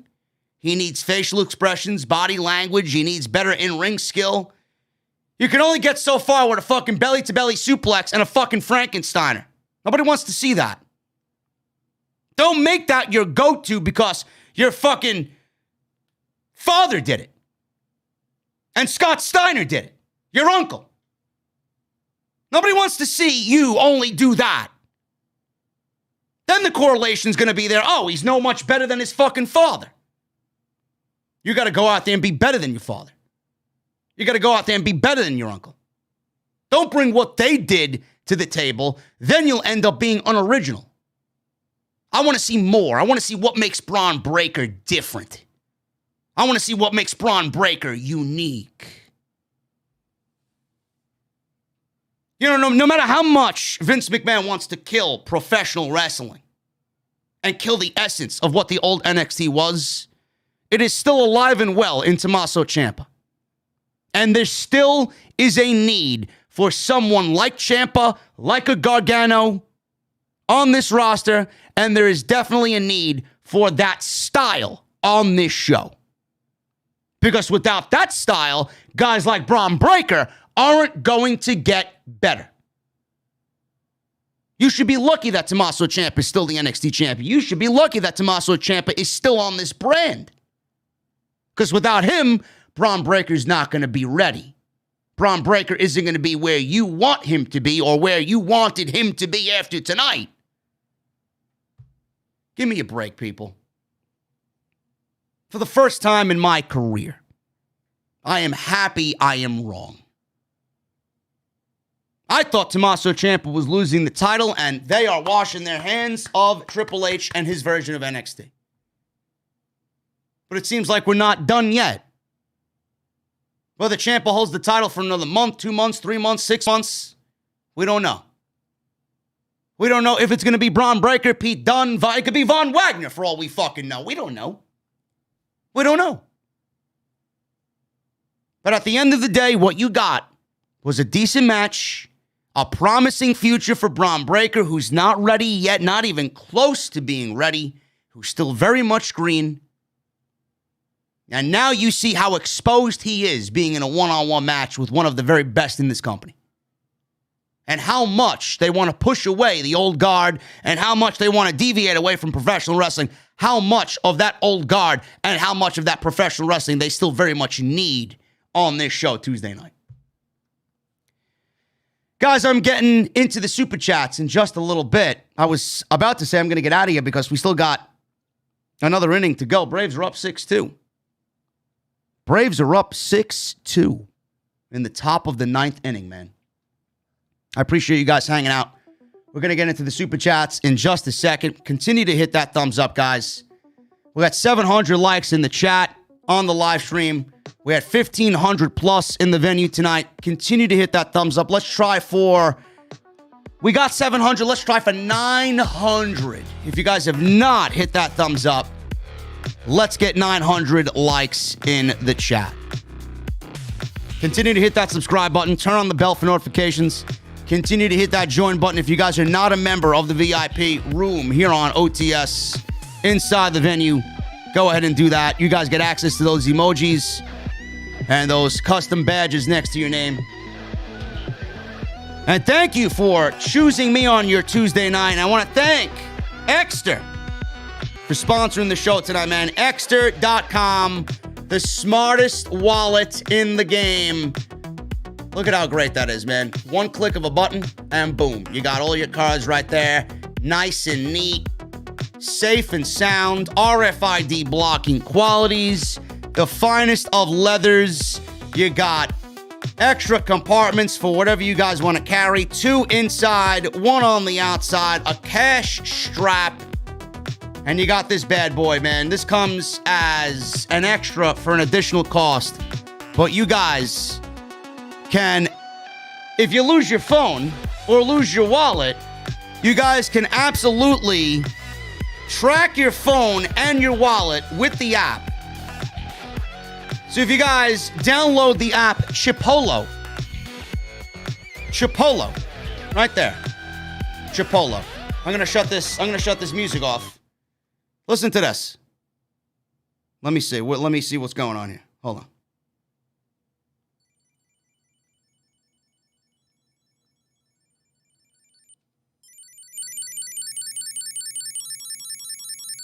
So you could use your phone to find your wallet. It's fucking awesome. And if you lose your phone, all you got to do is double click the card tracker. Bro, you ain't ever losing your phone again. You ain't ever losing your wallet again, man. It's Exter. Exter.com. You're going to use code Jerry5 at checkout to save yourself some money, man. I want to thank them for supporting the show. Excellent stuff. Let's get into the super chats, guys. Start at the top. Philip Newton with a $9.99 super chat. JD, ever since I got back into wrestling this year, I've been curious about your company, House of Glory. I want to check out the pay-per-view. Also, my phone doesn't even know what a Von Wagner is. Brother, I'm still trying to figure out what a fucking Von Wagner is. I'm trying to figure out what the fuck Von Wagner was going for Halloween. What was he going as for Halloween? I don't know. Mean Marky D with a $2 super chat. He leaves no message. I guess Mean Marky D got scared away by Dana Brooke. He left no message. Tony Brown with a $4.99 super chat. Steiner is a freaking beast. Not a show. Not a bad show. Even with the comedy. Is that dude a Fatu with LA Knight? Yes, he is one of Fatu's sons. He is the brother of Jimmy and Jey Uso. The cousin of the tribal chief. Another Anawahi. Thank you, Tony Brown. Oh my God, it's Rush. 2213 becomes a member for 3 months. Thank you, brother. What are you drinking, man? Dan Hackett with a $19.99 super chat. Even with Ciampa retaining tonight, the fact that Bron Breakker was anywhere near the NXT title was the final nail in the coffin of Triple H's vision of NXT. Yeah, he shouldn't have been there, man. He should not have been there immediately. He really didn't do much of anything to deserve it. He just showed up. They pushed him. He was a focus on television for the last 5 weeks. And he really didn't do much of anything. Just there.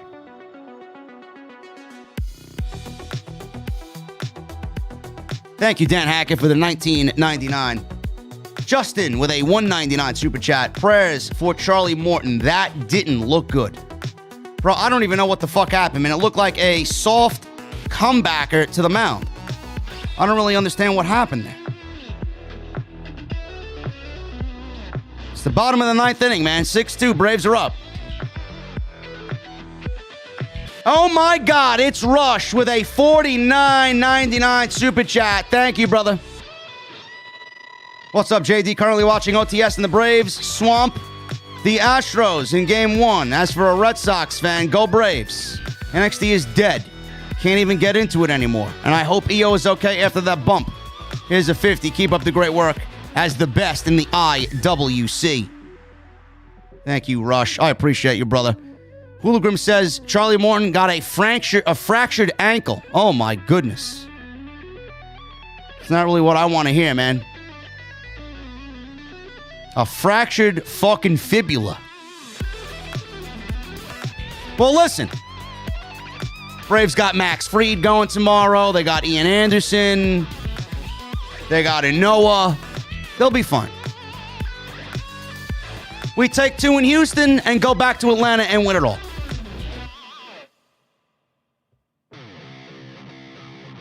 Philip Newton with a $9.99 super chat. Halloween Havoc, more like Halloween Tragic. As for WrestleMania, is more WrestleMania. Oh, wait, that's already taken. I hope Io Shirai is okay. She deserves to be somewhere else, and WWE is a joke. Thank you, Philip Newton. I appreciate you, brother. Bulu Fatalu becomes a member for 3 months. Thank you, brother. What's up? Keep killing it. What are you drinking, man? Thank you so much.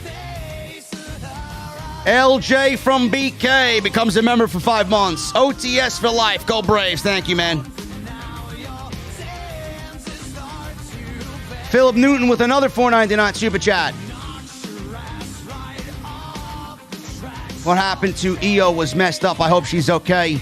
And I am glad that Steiner did not win the NXT title. He is not ready. Issa's in the chat. What's up, Issa? I know your colleague over there, Mr. Alfred K, said he was going to shit on this show. Not really a big fan of Alfred's opinions on AEW. I think they're a little bizarre. But I'm glad to see another fellow channel shitting on this show tonight. It was awful.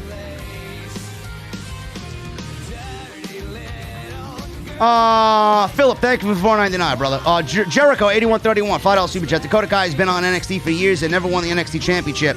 But Mandy Rose wins it in her first try. That doesn't sit right with me. Listen, Jericho, I'll tell you right now why that is. Dakota Kai does not look like Mandy Rose.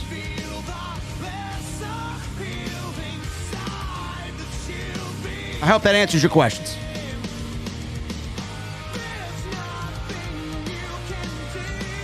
Big L with a $4.99 super chat.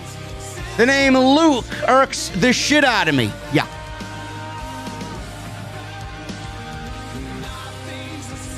Deb A's Juicy Pussy with a $49.99 super chat. Just so in love to you, JD. Shout out to FMN Kenny. Can you say hey to him? Kenny, what's up, brother? Thank you, Deb A, for the $50 super chat. The Undertaker, what's up, brother? Brock Lesnar is the polar opposite of a Redditor. I don't think Brock Lesnar's on there, man. I think he's busy with Sable. Why would he be on Reddit? Munchie Time with a $9.99 super chat. Chucky's the worst horror movie character. No chance that he should kill anybody. All you need to do is punt him down the hall and then curb stomp him. Dynamite can't come soon enough. Hashtag OTS for life. Thank you, Munchie Time. Yeah, Chucky sucks. I was never a fan of Chucky or the movies. King Mo with a $4.99 super chat. The current NXT is kind of lame and underwhelming. Old NXT was much better. But Chucky as a host, unnecessary. I like Chucky, but not in this form. Bro, the wrestling on this show has devolved. It's not the same. It doesn't feel the same at all, man. You can just tell that there's different management just by the way the in-ring product feels. Philip Newton with a $4.99 super chat. Greg Hamilton played a stupid game and won a stupid prize. That is the bottom line. You are correct, Philip Newton. The Lotion with a $5 super chat. JD, WWE is even lying about Zion Quinn. He is Australian. I thought he was Samoan. He looks Samoan. He's got that fucking tattoo. I thought he was a part of the Anawai clan. I learned something new today.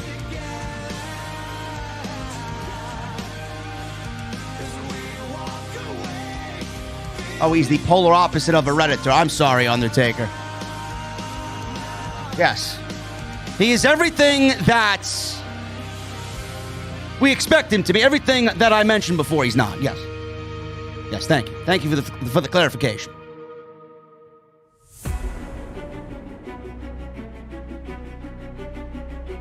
Philip Newman with a $4.99 super chat. You should be Tony D's manager, JD, and... You should be Tony D's manager, JD, and help him with waste management. No. I'm not going to help Tony D with waste management. I'll help him finish a couple of slices of pizza that he doesn't want. If he wants me in the corner to hand him a cigar after a nice victory, I'll do that. But waste management? No, thank you, bro. No, thank you. Slimed you out with a $4.99 super chat. Start a Thursday show called Right Here with Sean's View. They call Rex a loser like his family. Hashtag Houston, we have a problem. Hashtag DMD needs no glove with me. Oh my goodness.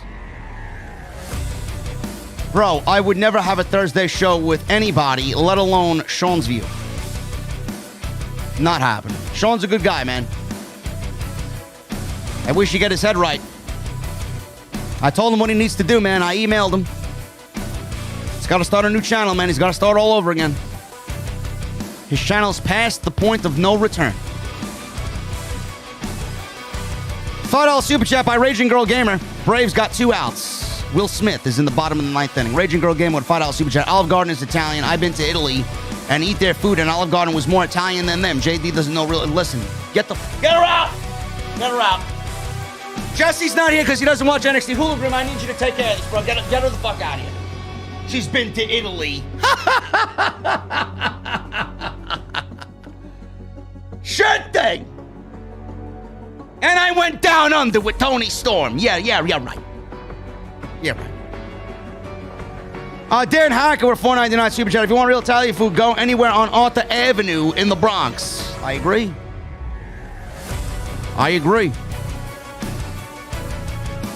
Hula Grim with a $5 super chat. If Mandy Rose doesn't post for Playboy as the champ, we riot. Go Braves. Fuck Olive Garden, and I will see Rage out. LOL, OTS, and VWO for life. I just read it, Hula Grim.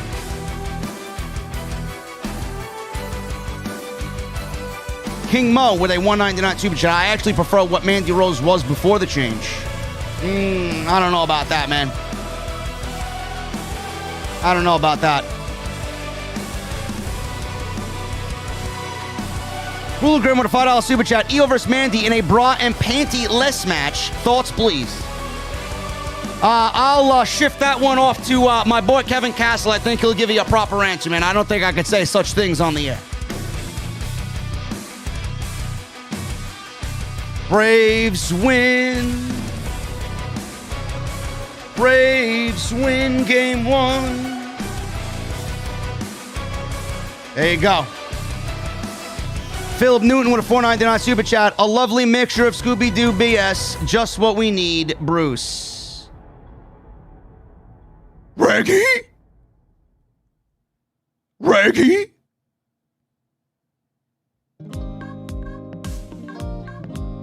We got 2 super chats from PMAC. $2 super chat and $5 super chat. Put the jacket in the closet. Ikamanjiro. Savage Gamer, it's Ekster.com. EKSTER.com. Use code Jerry5 at checkout.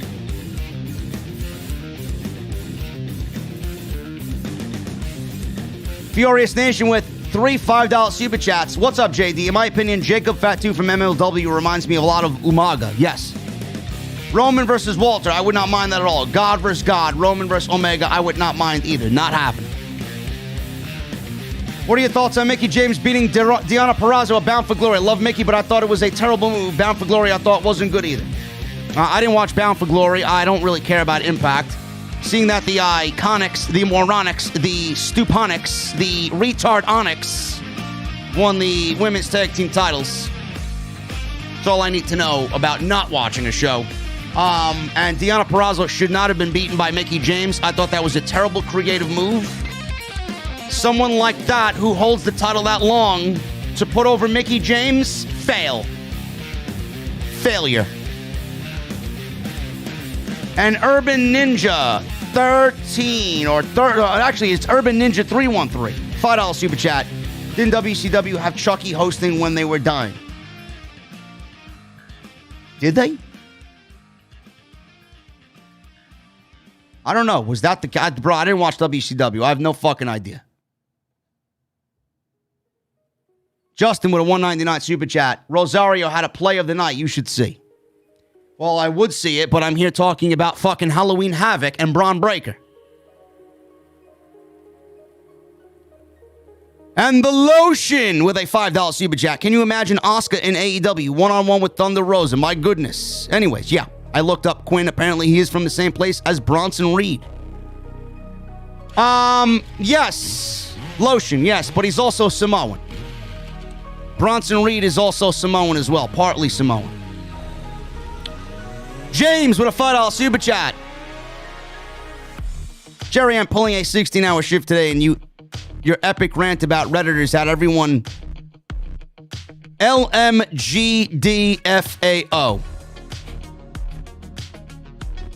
It's nice to know that I am not the only one who thinks that about the subreddits of the IWC. Anyway, guys, I'm about to get out of here. I'm about to go jump in the shower. About to jump on some Destiny. And do what I got to do over there. Maybe I'll jump on some Warzone, man. I won a game right before NXT started. I won a game on Rebirth Island, man. And I'm not even that good at Warzone. Dropped myself 4 kills. Here's what it is, man. Listen. I appreciate you guys hanging out on Tuesday night with me, man. We'll be back tomorrow, Wednesday. Jesse and I back. Same bat channel, same bat time. AEW Dynamite. Back in its normal time slot. Thank God. If you guys enjoyed the video, please make sure you guys continue to hit that thumbs up. Let's try for 1,000 likes. Furious Nation with a $5 super chat. Congrats to the Braves. Pulling for them to win the World Series this year. Looking forward to AEW tomorrow. Should be good. Have a good night, bro. Thank you, Nation.